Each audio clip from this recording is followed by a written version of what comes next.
Puspusan na ang paghahanda ng Minor Basilica and National Shrine of Jesus Nazareno at mga otoridad para sa pagsisimula ng pahalik sa grandstand bukas. Si Vel Custodio sa detalye live. Vel?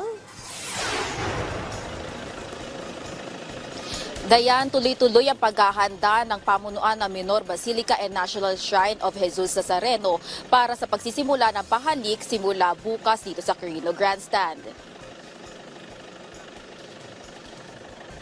Kasalukuyan ng inaayos ang stage sa pagdarausan ng pahalik bukas hanggang sa Huwebes na isa sa mga pangunahing aktibidad bago ang posisyon ng Poong Jesus Nazareno sa January 9. Naipwesto na ang altar at pagtatayuan ng Poong Jesus Nazareno kapag nilipat ito mula sa simbahan.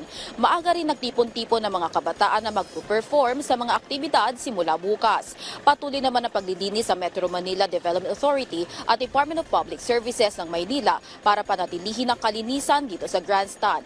Nagkaroon din ang flashing o paglilinis sa grandstand kahapon para sa malinis sa pagdarausan ng pahalik. Para naman sa seguridad at kaligtasan sa selebasyon ng pista ng Jesus Nazareno, ipwinesto na ng MMDA ang mga barikada at orange barrier para sa pahalik bukas hanggang sa mismong araw ng traslasyon.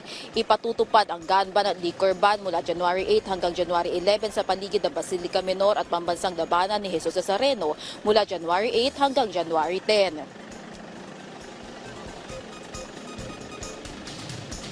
Dayan, ayon naman sa Manila Police District, nasa 15,000 ang ipapakalat na kawani mula sa iba't ibang ahensya para sa seguridad sa Nazareno 2025. Kabilang dito ang PNP, PCG, MMDA at iba pang mga ahensya. Balik sa iyo, Dayan.